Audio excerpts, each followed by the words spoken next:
Welsh Harp is one of London's hidden jewels.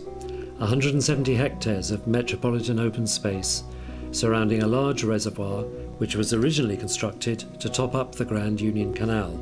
It lies within half a mile of where the M1 ends and is bounded on two sides by the North Circular and the A5. Yet it contains several sites of special scientific interest and is a magnet for waterfowl and sailing enthusiasts alike.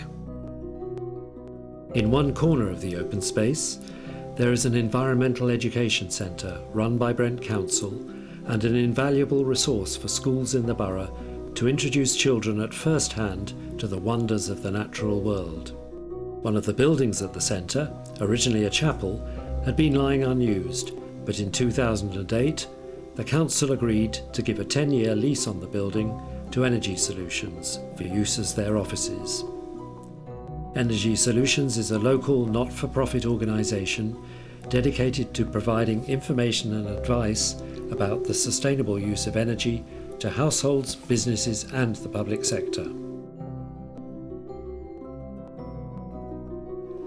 Our aim in refurbishing this unusual building was to minimise the environmental impacts of the whole construction process, but also to achieve zero carbon emissions from the operation of the completed building. Any materials taken out of the building were either reused on the site or sent for recycling.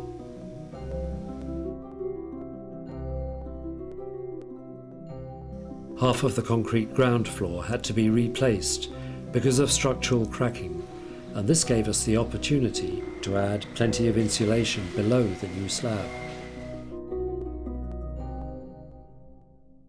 A new intermediate timber floor structure and supporting walls were added, all insulated with a loose fill cellulose fibre made from recycled newspaper. The ceiling of the existing building was raised to give more light and headroom in the new office space, and the insulation level in the roof was increased to 300 millimetres.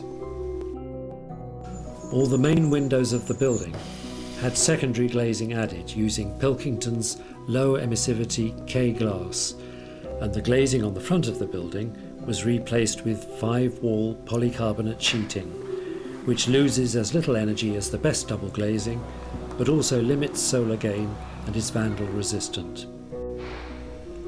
Underfloor heating is provided in the new office with radiators on the ground floor, fed by a combined heat and power system, burning low-grade used cooking oil, which will also provide all the building's winter electricity needs. In the summer, arrays of photovoltaic modules on the roof and south-facing wall will supply electricity and export any excess to the grid. The CHP unit is housed in a new plant room built with rammed earth walls and a brown roof covered with construction waste, which will be naturally colonised by native plants. Rainwater is collected from the main roof to supply the 2 low-flush toilets, while the men's room also has a waterless urinal. All the taps have spray heads to limit water consumption.